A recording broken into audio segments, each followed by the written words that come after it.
அன்பு பாட்டாளி சொந்தங்களே, அனைவருக்கும் வணக்கம்.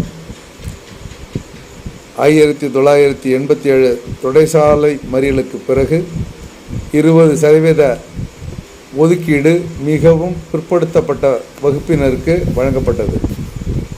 2, பிற்படுத்தப்பட்ட பிரிவுக்கும் மிகவும் பிற்படுத்தப்பட்ட பிரிவுக்கும் இடஒதுக்கீட்டில் எந்த விதமான குழப்பமும் இல்லை.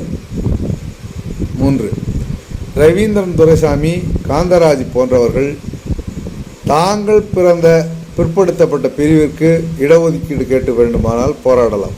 ஆனால் பிற்படுத்தப்பட்ட மிகவும் பின்தங்கிய மக்களாக இருக்கக்கூடிய வன்னிய மக்களுக்கும் 108 சமுதாய மக்களுக்கும் இடஒதுக்கீட்டு பிரித்து தருவதை தமிழ்நாடு அரசாங்கம் நடவடிக்கை எடுப்பதை விமர்சிப்பது இடஒதுக்கீட்டுக்கு எதிராக பேசுபவர்களாக கருதப்படுவார்கள் என இந்த நேரத்தில் தெரிவித்துக் கொள்கிறேன்.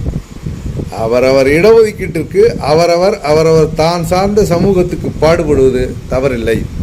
அதுபோல எங்கள் மாண்புமிகு மருத்துவர் ஐயா அவர்களும் மாண்புமிகு மருத்துவர் அன்புமணி ராமதாஸ் ஐயா அவர்களும் தொடர்ந்து வன்னிய மக்களுக்கும் வன்னிய மக்களோடு தொகுப்பு இடஒதுக்கீடாக இருக்கக்கூடிய மக்களுக்கும் பிரச்சனை இன்றி உள் ஒதுக்கீடு ஒதுக்க வேண்டும் என தமிழக அரசாங்கத்திடம் கேட்டு போராடி வருகிறார்கள்.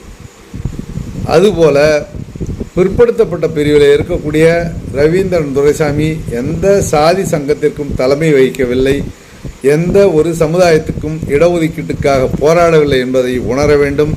அவரை பின்தொடர்ந்து இன்னும் ஒரு சிலர் சம்பந்தமே இல்லாமல் மிகவும் பிற்படுத்தப்பட்ட பிரிவுக்கு இடஒதுக்கீடு உள் ஒதுக்கீடு வழங்குவதை விமர்சித்து பேசுவது சிறுபிள்ளைத்தனமான செயல் என்பதை உணர்ந்திட வேண்டும் என அன்போடு கேட்டு, தமிழ்நாடு அரசு மாண்புமிகு மருத்துவர் ஐயா, மாண்புமிகு அன்புமணி ராமதாஸ் ஐயா அவர்கள் கேட்டிருக்கக்கூடிய உள் ஒதுக்கீட்டை அதற்கான ஆவணங்களை சமர்ப்பித்து சாதிவாரி கணக்கெடுப்பு எடுத்தாலும் உடனடியாக வன்னிய மக்களுக்கு வழங்க வேண்டிய நியாயமான 10.5 இடஒதுக்கீட்டை வழங்க ஆவணம் செய்ய இந்த காணொளி மூலமாக கேட்டு விடைபெறுகிறேன். நன்றி, வணக்கம்.